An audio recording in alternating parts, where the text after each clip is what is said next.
कई साल पहले की बात है। एक छोटे से गांव में कई प्रकार की पक्षियां रहती थीं। यहां के लोग उन्हें देखकर हमेशा अच्छे से संबोधित करते थे और उनके साथ अच्छा व्यवहार करते थे। इस गांव में एक सुंदर सा जंगल भी था, जिसमें पक्षियों के लिए अपना खास परवाह करने के लिए बहुत सारे पेड़ पौधे थे। इस जंगल में अनेक प्रकार की पक्षियां रहती थीं, जैसे कि कौवे, मुर्गे, मुर्गियां, बतख, गरुड़ और अन्य कई प्रकार की। इस गांव का सबसे बुद्धिमान पक्षी एक बुद्धिमान गरुड़ था। गरुड़ बड़ा ही शांतिप्रिय और समझदार था।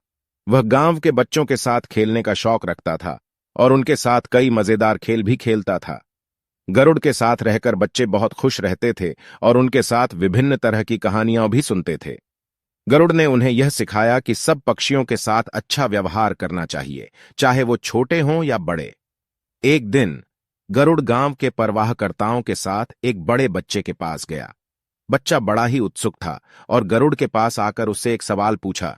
गरुड़ जी, क्या आप मुझे यह बता सकते हैं कि कौवा क्यों काला होता है? गरुड़ ने बच्चे के सवाल का जवाब देने के लिए कहा, बिल्कुल बच्चा, कौवा के काले रंग के पीछे एक रोचक कहानी है। गरुड़ ने बच्चे को बताया कि कई साल पहले कौवा सफेद होता था। वह अपने सफेद रंग के पैरों से खुद को बहुत ही आत्मसंतुष्ट महसूस करता था। लेकिन एक दिन उसने एक बिल्ली को देखा जो एक सुंदर सफेद मूंछ वाली थी। कौवा ने बिल्ली के साथ बात करने की कोशिश की, लेकिन बिल्ली ने उसके साथ मजाक किया और उसका मजाक उड़ा दिया। कौवा बिल्ली के मजाक का बहुत दुखी हुआ और उसने अपनी सफेदी को छिपा लिया। वह सफेद रंग के पैरों को काला करने का प्रयास करने लगा। वह पैरों को मिट्टी में रगड़ करने लगा, लेकिन कुछ भी नहीं हुआ। फिर उसने पैरों को काला मुद्दा में डुबाया, लेकिन फिर भी वो सफेद नहीं हुआ। कौवा बहुत ही परेशान हो गया और वह अपने दोस्तों से मदद मांगने के लिए बाहर निकला। उन्होंने अपनी दुखभरी कहानी सुनाई और अपने दोस्तों से पूछा, क्या कोई आपको इस समस्या का समाधान पता है?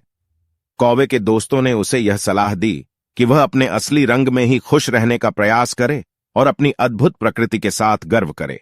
कौवा ने उनकी सलाह मान ली और अपने सफेद पैरों को छुपाने का प्रयास करना बंद कर दिया।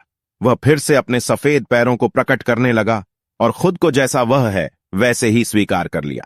कौवा ने सीख लिया कि वह जैसा है वैसा ही खुद को पसंद करना चाहिए और उसकी अद्भुत प्रकृति का मान्य करना चाहिए। गरुड़ ने बच्चे को यह सिखाया कि हर पक्षी अपने स्वभाव में खुश रहने का हक रखता है और हमें उनके साथ विवाद नहीं करना चाहिए।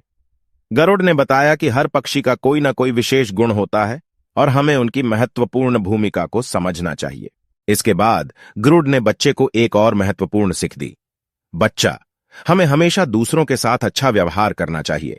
हमें दूसरों की समझने की कोशिश करनी चाहिए और उनकी मदद करनी चाहिए जब वह हमारी मदद की आवश्यकता होती है। गरुड़ की इस कहानी ने बच्चे को बड़ा दिल से सिखाया। वह समझ गया कि सब पक्षियों का अपना अपना महत्व होता है और हमें सबका सम्मान करना चाहिए। इस कहानी से हम सीख सकते हैं कि हमें अपने आसपास के पक्षियों के साथ अच्छा व्यवहार करना चाहिए और उनके महत्व को समझना चाहिए। हमें यह भी सीखना चाहिए कि हमें खुद को जैसा है वैसा ही स्वीकार करना चाहिए और अपनी अद्भुत प्रकृति का मान्य करना चाहिए। इस बड़े गरुड़ की महत्वपूर्ण सीख को बच्चा ने अपने जीवन में अमल किया और वह अब अपने सभी साथी पक्षियों के साथ अच्छे से व्यवहार करता है।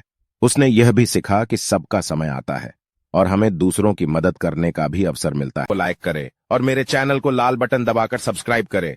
हमारा एक टेलीग्राम चैनल भी है, इसको आप ज्वाइन करें। यहां आपको अमेज़न और फ्लिपकार्ट के प्रोडक्ट ऑफर में मिलेंगे।